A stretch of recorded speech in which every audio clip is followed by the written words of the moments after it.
So, yeah, I think that's a good angle. So, good afternoon. Good afternoon. Everybody. Hello. Good to see you. Good to see Glad you. you're here. Oh, it's good to be here, as always. Guten Tag. And so usually I like to do an improvisation to start. And today, here's what we'll do. I need a volunteer. You don't know what you're volunteering for, but anybody? Okay, it's not scary.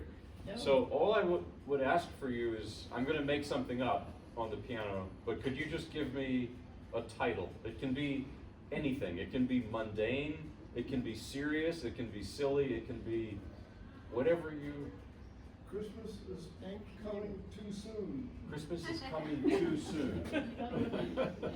Wow. Okay then. So let's dissect this a little bit. So maybe a few Christmas song quotes, but not a lot because it's far off. But there's a little bit of, it's not really anxiety, but something like, you know, it's coming and, okay, so I'll see what I can do with it.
It was very strange, but thank you for the title. But that was what I was going for. So now I'm going to play something that's a little bit new for me, and I've been doing all this violin music, and it's still sort of a violin piece, but that is coming slowly to an end. Probably another 5 months of violin music left. But this is also going in the direction I want to go next, which is opera. And there's a lot of opera arrangements for the piano. And this piece is kind of both, because there's a violin version of it. Well, there's obviously a piano version. But it's originally from an opera, Orpheus and Eurydice by Gluck, who was a Viennese opera composer in the 1700s. And of course, the story is Orpheus and Eurydice, which ancient Greek myth aficionados, you know the story, is Orpheus goes to the underworld to rescue Eurydice, and he is a very skilled musician. He plays a harp called the lyre, L-Y-R-E, not L-I-A-R, it's a different type. And he tries to persuade Hades to let Eurydice go back to Earth with him. And at first it doesn't work, but Hades is charmed by his musicianship, his playing his music, and allows Eurydice to go back, but with one condition. You remember this is, as they're going back to Earth, Orpheus cannot look back. You know, there's a It's like Sodom and Gomorrah.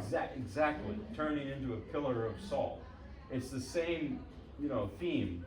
And what happens is they're almost back to Earth, and Orpheus looks back and she goes back to the underworld. So the original myth is quite tragic. But because this is the 18th century, the Age of Enlightenment, Voltaire and Rousseau, and I'm not trying to minimize them, but they had a sort of an optimistic view of human nature, and I think that that was the general feeling at this time. Gluck changes the ending, and she ends up coming back, and they have this big party celebration. I kind of like that. It makes it, you know, more positive. But anyway, this is called Melody, and it's an instrumental in the opera. It's not actually sung. It's flute and strings in the opera, and it's Orpheus missing Eurydice. You feel the pain and the longing and the sadness in this piece. And this arrangement is by an Italian composer from the early 20th century named Scambati. And it's a very difficult arrangement. It doesn't sound difficult, but it's all like this, so it's a little new for me. I'm still getting the hang of it. It's kind of like Christmas is coming too early this year. It's just, yeah. So here is Gluck Scambati Melody from Orfeo by Gluck. I just said that. I'm repeating myself. Okay, so.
My right hand was the flute, mostly.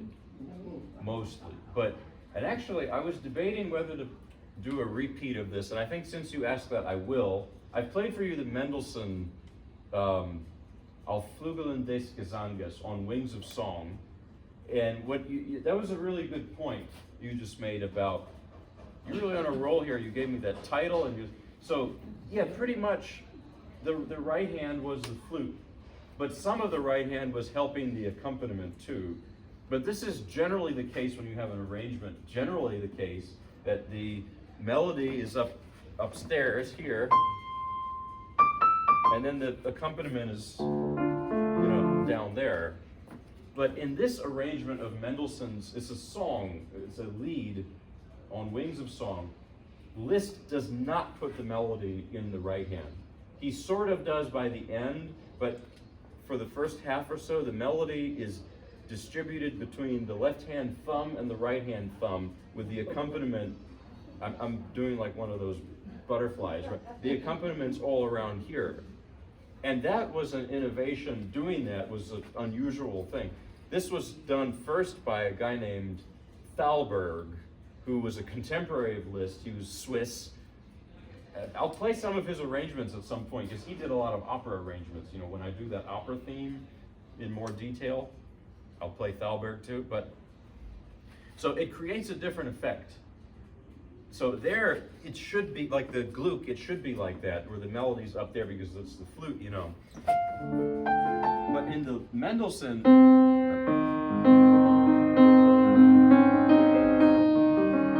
you hear how the accompaniment is like up here and down here, but the melody is in the middle, like a sandwich. It's so difficult. But part of the reason Liszt did this technique here was because a song has verses, and when it's sung, well, the words change, and it's interesting. But if you were to just repeat the same thing over and over again on the piano, it's a little, so he changes where the melody is. He starts out with the melody down in the middle there, and then he brings it up here, and then he brings it up here, so he dresses it up in a way that each verse is different. So that's Liszt's genius as an arranger here. Mendelssohn was an early Romantic composer, born in Hamburg in 1809. I do have to say this, like, Mendelssohn is one of the top composers ever. And it was unfortunately Wagner, who was a great composer but a pretty rotten person, who, that's an understatement. Wagner had this thing about Mendelssohn. Wagner conducted a lot of Mendelssohn's music, but Wagner was such an anti-Semite that this is horrible, he would wear gloves when he conducted Mendelssohn, which is really vile. And Wagner said some things about Mendelssohn that were just purely anti-Semitic, and unfortunately, even though fortunately, everyone discredits Wagner's beliefs because, but somehow this attitude towards Mendelssohn's music has stuck. You'll still hear it in some circles. People say, well, Mendelssohn's music is not. No, that's not true. So it's nonsense. Mendelssohn is one of the best composers. And Mendelssohn, he ended up converting due to the anti-Semitism of this time. His grandfather, Moses Mendelssohn, was a scholar of the Talmud, of the Torah. But Mendelssohn, he didn't see a future for his musicianship remaining Jewish. It's just really sad to think about these things. But anyway, this is Liszt's arrangement of Mendelssohn's Auf Flügeln des Gesanges, on Wings of Song, where the melody is somewhere in there. So.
you know, the whole of German Romanticism would not exist the way it did if not for Mendelssohn. Mendelssohn resurrected the music of J.S. Bach. He conducted the St. Matthew's Passion. You know, nobody really cared much for J.S. Bach's music before that.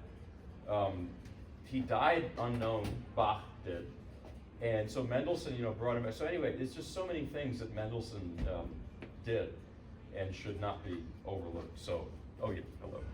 So now I'm gonna play, let's see how we're doing on time, because I think I'll play one of Schumann's, I'm thinking should I do one of, maybe I'll do one of Robert Schumann's Paganini studies. I've been working through 12 of these, and I'm about up to, this is like 8 or 9, I can't count it, but I'm almost at the end of that whole set, which is something that gets me thinking. Schumann did 12 Paganini studies, and Paganini wrote 24 caprices. So was he intending to do all 24? Maybe, but he didn't finish. These Schumann arrangements, they're not done very much, and they're pretty early for Schumann. He did these pretty early on in the 1830s when he was only in his 20s or so. What I find is that each study sounds more and more and more like Schumann. That this one, for instance, sounds like a part of Schumann's musical character that he gave, you know, Schumann gave literary characters. He created literary characters for the two sides of himself. He had bipolar disorder. Unfortunately, at that time, they didn't have the kinds of treatments, you know, they have available now. And his life was very difficult and very tragic. But Schumann was also a writer, a novelist, a brilliant writer. And so he gave these two characters to the two parts of himself. The manic side he called Florestan, and that's this piece. The more depressive side he called Eusebius. That would be something like the famous Tramorai.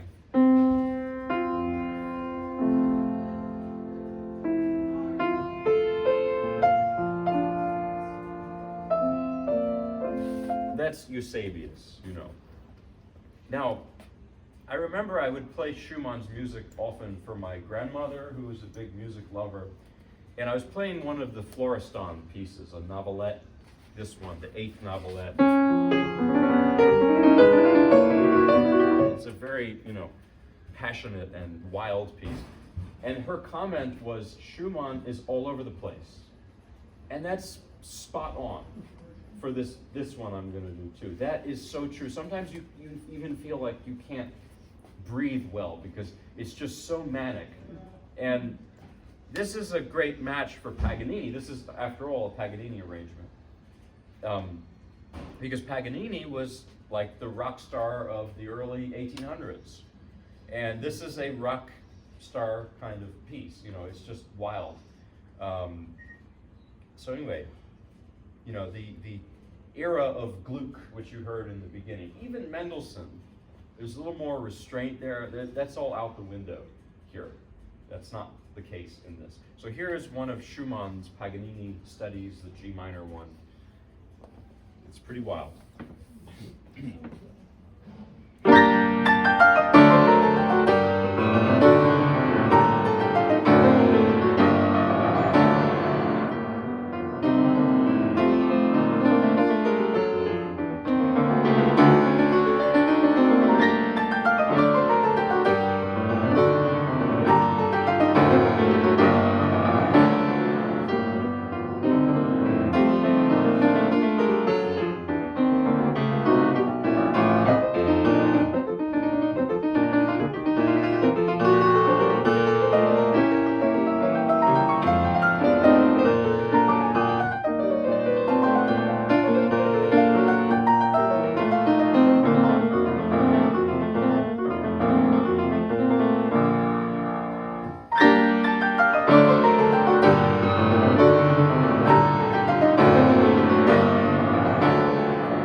Thank you. And another thing, so Paganini was from Tuscany, it's Italian.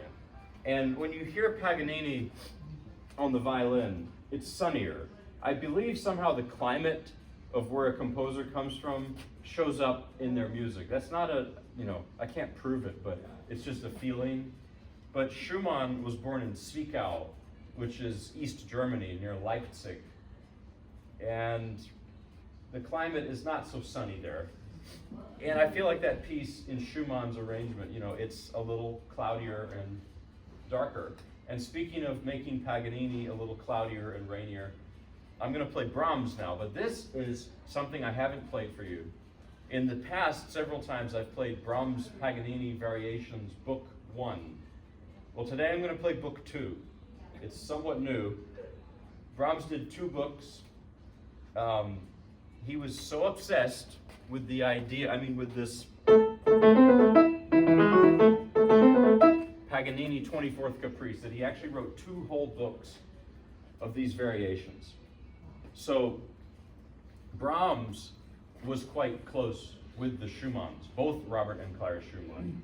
He was sort of adopted by them. He was younger, about 20 years younger than them, born in 1833.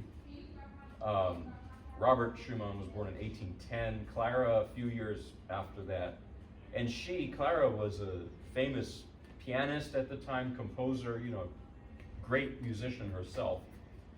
And it was around this time that Robert Schumann's mental illness and his physical health had really deteriorated.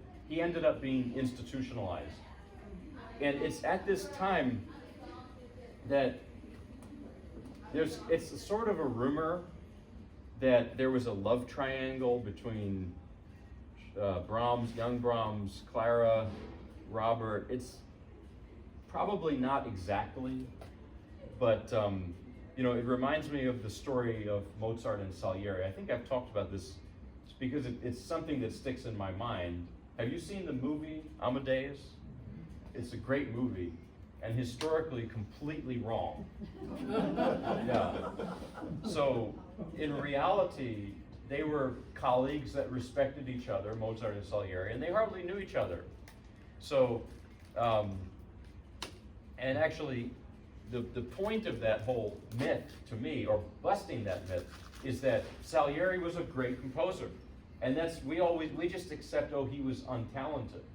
I'm listening now in the car to one of Salieri's operas called Auxur or something. It's some Persian that I kind of forgot the plot, but the music is it's unbelievable. It's so good. And it sounds nothing like Mozart. It sounds like Salieri, it's just different. So back to the story with Brahms and Clara. Were there some feelings there, some unrequited? Yeah, probably, for sure, because they wrote these letters to each other throughout the rest of their lives that seemed to indicate that. But was there an actual romantic love triangle? Probably not. One historian said that the great composers, their lives were a lot more boring than we might think. They spent a lot of time composing, But it's there. Brahms was a loner for his whole life, and he had this special place in his heart for Clara Schumann. And I hear it especially in the second book of Paganini, because Paganini's music is bright and flashy. He was the rock star of his time. But Brahms makes it Brahms, first of all. And it's let me show you some snippets that are very melancholy to me. Like this part almost sounds like the Brahms lullaby.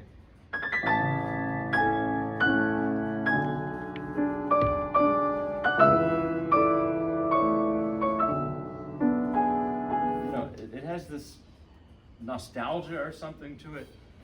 What about this one? This sounds like Leon Russell to me.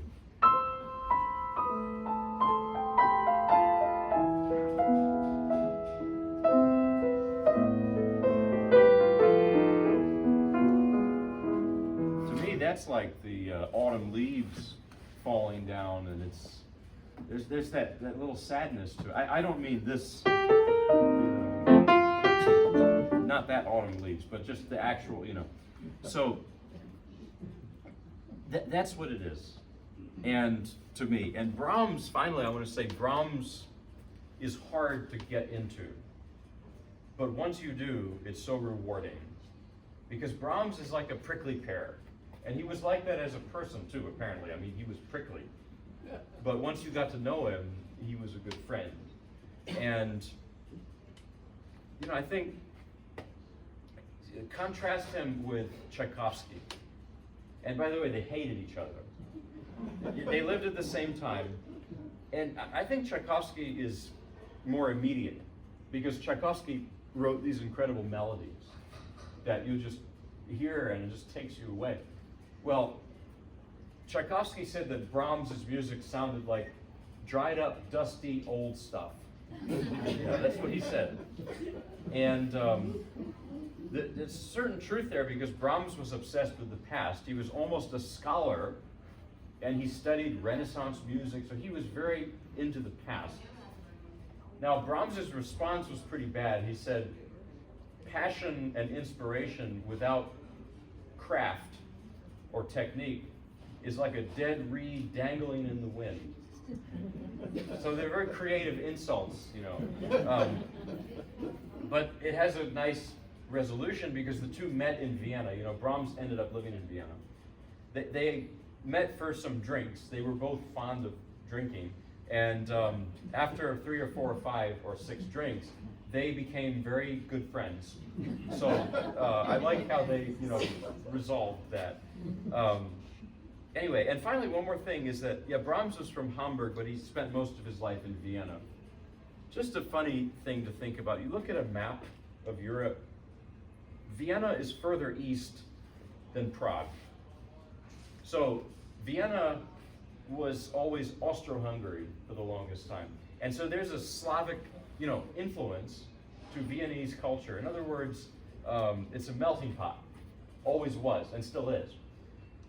And I think that Brahms's music is unthinkable without that Slavic influence.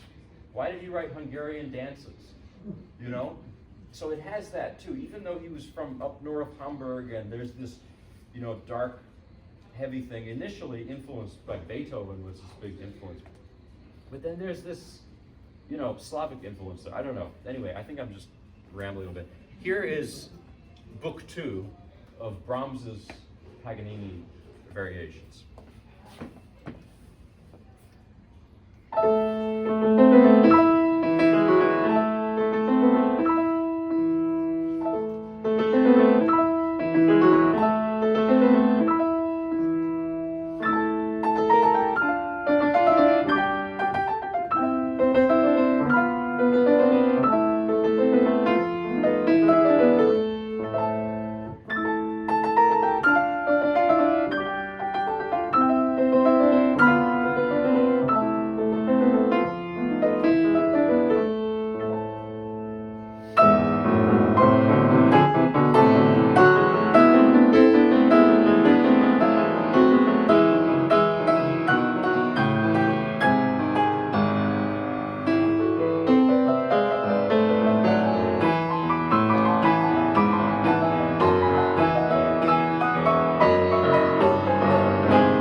it's heavy stuff, and it's long. And so now I want to play one more classical piece and then a couple not so classical things.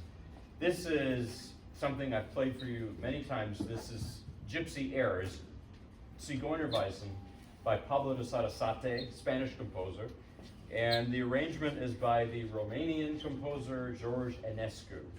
And it's just typical gypsy music. It starts slow, it gradually, over time, gets faster and more lively, and by the end, it's very fast and lively.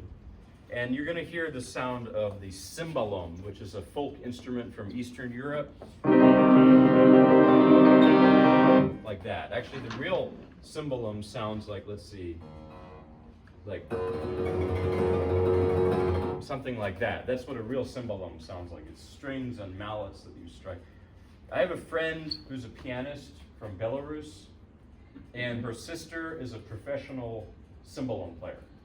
Pretty amazing. So, anyway, here is Zigeunerweisen, Gypsy Airs by Sarasate, but arranged for solo piano by George Enescu. The original is for violin and orchestra. And you know, you can't beat Jascha Heifetz playing it, but I can't play the violin, so.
I do want to play a couple gospel songs, not to sing.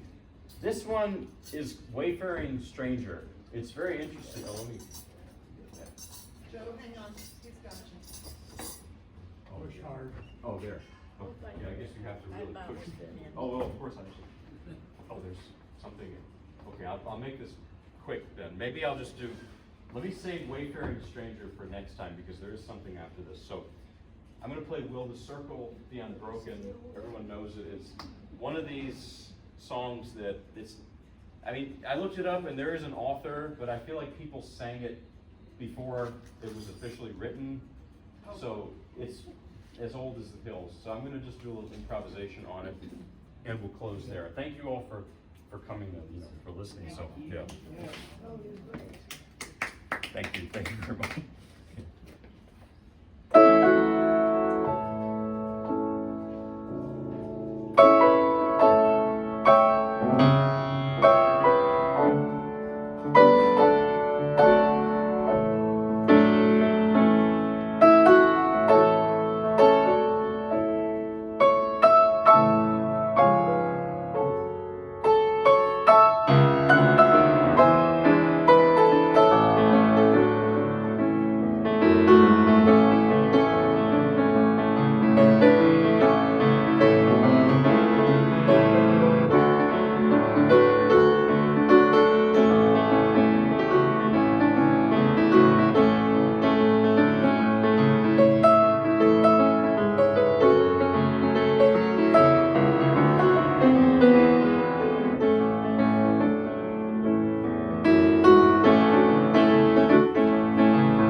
Well, thank you. I don't want to make you too late, so it's been great, and I'll see you when it really is Christmas time. And yeah, Thank you so much. thank you very much.